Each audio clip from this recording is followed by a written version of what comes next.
Bom dia, pessoal! Na aula de hoje, nós vamos trabalhar produção de resenha. Os módulos são 71 e 72 e a teoria se encontra nas páginas 50 e 51. A seguir, nós assistiremos alguns vídeos para contextualizar o trabalho que nós desenvolveremos. Então, assistam aos vídeos, prestem bastante atenção, porque eles vão servir de material para o trabalho que nós vamos criar.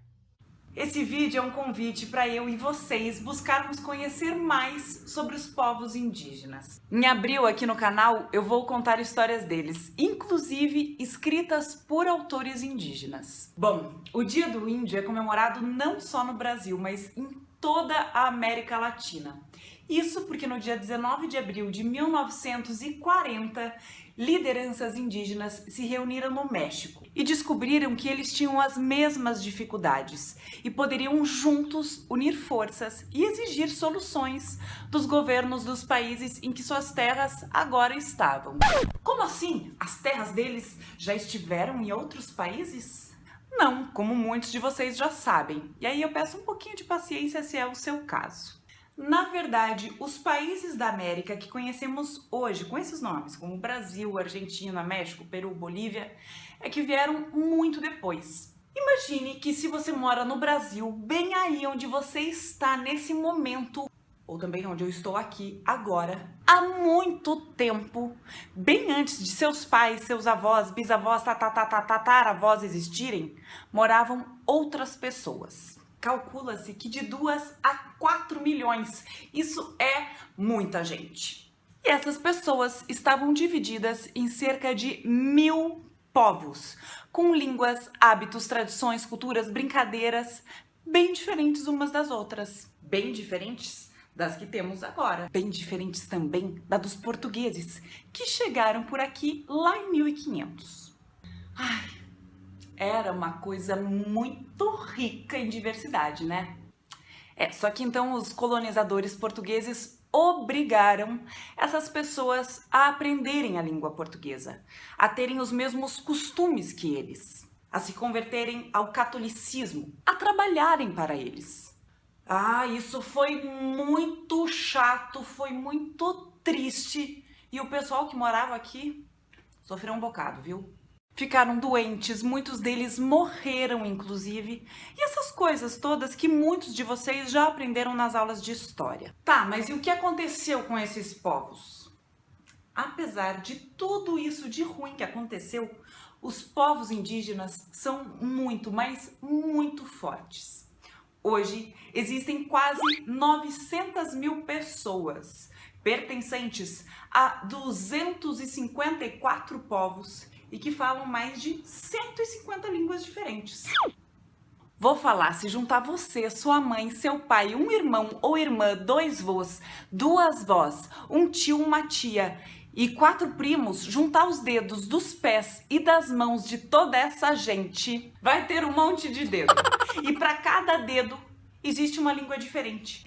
Imagine, a gente aqui no Brasil fala português, mas existem ainda outras 150 línguas sendo faladas. E se multiplicar isso tudo por 2, dá um pouco mais da quantidade de povos que existe.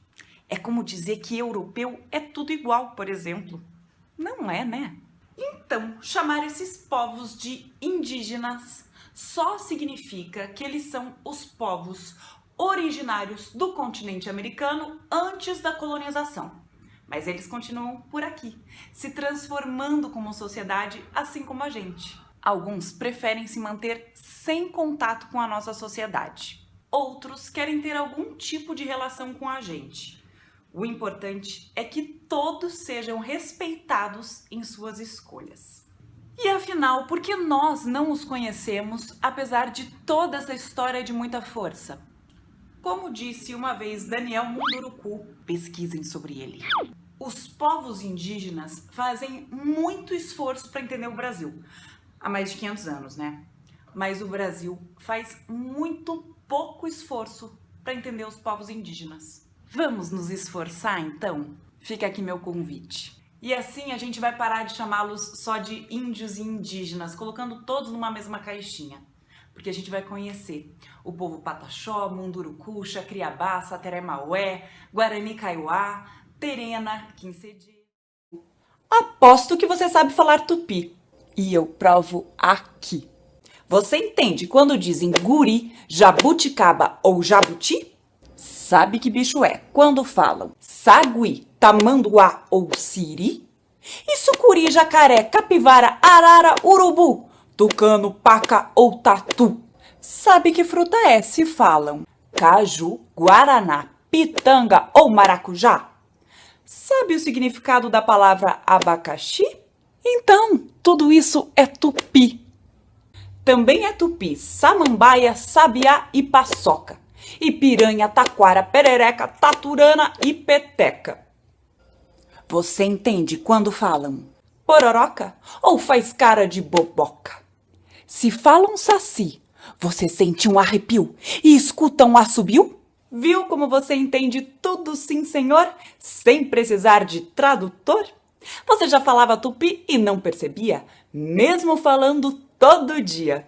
Comendo pipoca ou amendoim? Você é um pouco curumim.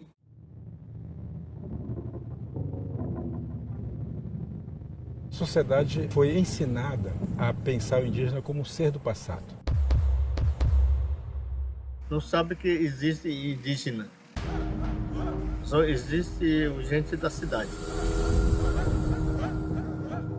Os índios viviam na oca, os índios viviam pelados, os índios caçavam, pescavam, né? Dificilmente isso é discutido como o índio presente, né? O índio hoje. Essa invisibilidade apregoada dos índios que já deveriam ter sumido da cena, ele é um trauma da mentalidade colonial brasileira.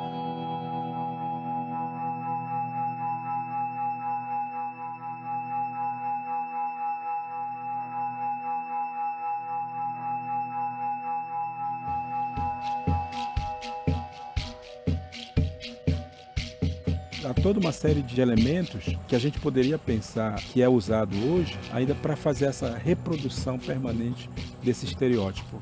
Que efetivamente criou-se uma imagem e dessa imagem as populações indígenas não conseguem se distanciar porque a sociedade brasileira meio que não permite esse distanciamento.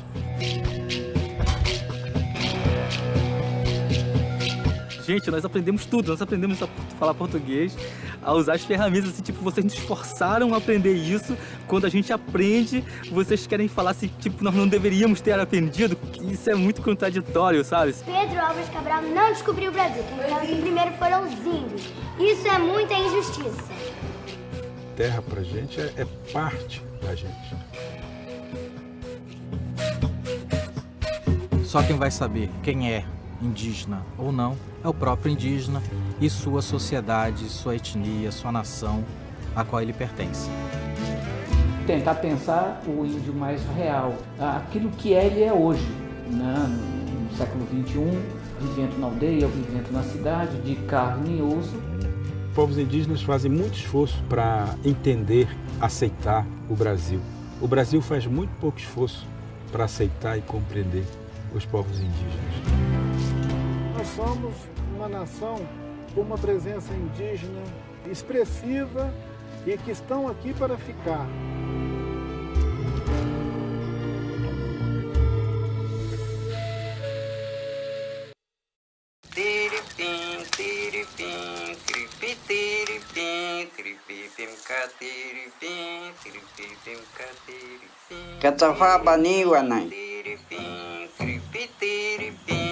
Katsaha ye magape he paitenako.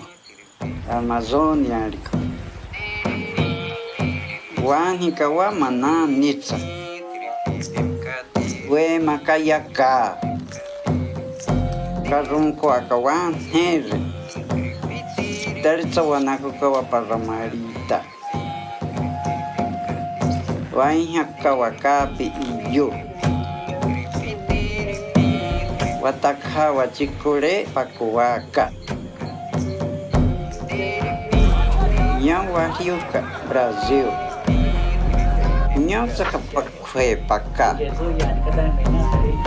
Kametsa Watupikaka Vintakete Iyo. Sacadu pia upi 1500 anos pia kazu. Eta panza puaza que na kaya pikada que pineika. Nya wataite wa maka que we maka ima wa neviki kakani.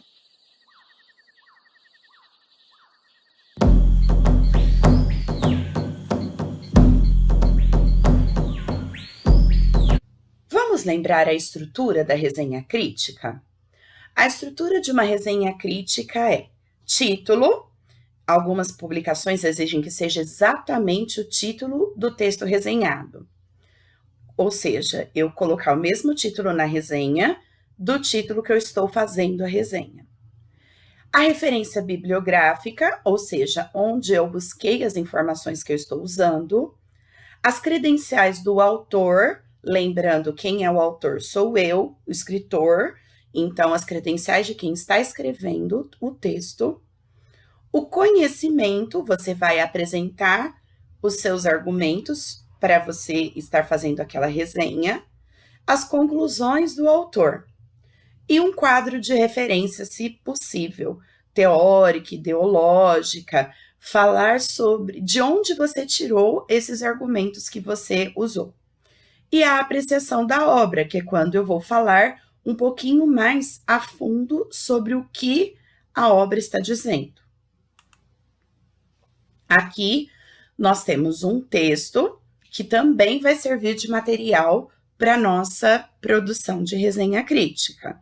Lembrando que esse texto está na apostila de vocês. As Lágrimas de Potira, lenda indígena.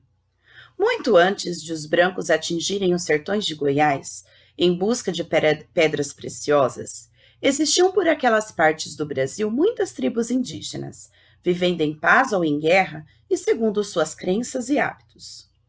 Numa dessas tribos, que por muito tempo manteve a harmonia com seus vizinhos, viviam Potira, menina contemplada por Tupã com a formosura das flores, e Itajibá, jovem forte e valente. Era costume na tribo as mulheres se casarem cedo, e os homens assim que se tornassem guerreiros. Quando Potira chegou à idade do casamento, Itajibá adquiriu sua condição de guerreiro. Não havia como negar que se amavam e que tinham escolhido um ao outro. Embora outros jovens quisessem o amor da indiazinha, nenhum ainda possuía a condição exigida para as bodas, de modo que não houve disputa, e Potira e Itajibá se uniram com muita festa. Corria o tempo tranquilamente, sem que nada perturbasse a vida do apaixonado casal. Os curtos períodos de separação, quando Itajibá saía com os demais para caçar, tornavam os dois ainda mais unidos. Era admirável a alegria do reencontro. Um dia, no entanto, o território da tribo foi invadido por vizinhos cobiçosos, devido à abundante caça que ali havia. E Itajibá teve que partir com os outros homens para a guerra. Potira ficou contemplando as canoas que desciam rio abaixo, levando sua gente em armas. Sem saber exatamente o que sentia, além da tristeza de se separar de seu amado por um tempo não previsto, não chorou como as mulheres mais velhas, talvez porque nunca houvesse visto ou vivido o que sucede numa guerra. Mas todas as tardes ia sentar-se à beira do rio, numa espera paciente e calma. Alheia aos afazeres de suas irmãs e à algazarra constante das crianças, ficava atenta, querendo ouvir o som de um remo batendo na água e ver uma canoa despontar na curva do rio, trazendo de volta o seu amado. Somente retornava à taba quando o sol se punha, e depois de olhar uma última vez, tentando distinguir no entardecer o perfil de Itajibá. Foram muitas tardes iguais, com a dor da saudade aumentando pouco a pouco, até que o canto da araponga ressoou na floresta. Não para anunciar a chuva, mas para prenunciar que Itajibá não voltaria, pois tinha morrido na batalha. E pela primeira vez, Potira chorou, sem dizer palavra, como não haveria de fazer nunca mais. Ficou à beira do rio para o resto de sua vida, soluçando tristemente. e as lágrimas que desciam pelo seu rosto sem cessar foram se tornando sólidas e brilhantes no ar, antes de submergir nas águas e bater no cascalho do fundo. Dizem que Tupã, conduído com tanto sofrimento, transformou suas lágrimas em diamantes para perpetuar a lembrança daquele amor. Então, esta é uma lenda indígena muito conhecida, é a lenda do diamante, e muito bonita também. Agora eu vou explicar o exercício número 1 e para vocês já irem pensando sobre o que vocês vão fazer, certo? Suponha que na sua escola haja uma revista semestral que aborde diversos temas em relação ao contexto escolar e também aspectos do cotidiano da vida dos alunos. Para a próxima edição, em comemoração ao Dia do Índio, celebrado em 19 de abril, os organizadores da revista decidiram promover um sorteio de resenhas de obras relacionadas ao universo indígena para publicação. Querendo participar, você fará um texto sobre a lenda do surgimento dos diamantes, citado nestes módulos. O objetivo principal da comissão organizadora do periódico é ampliar os conhecimentos que os leitores têm acerca de narrativas indígenas. Lembre-se de usar adjetivos e termos que expressem juízos de valor. Seu texto, de 20 a 30 linhas, deve ser escrito em conformidade com a norma padrão da língua, embora precise considerar o público a que se destina, jovens alunos, e o suporte em que será veiculado, uma revista escolar.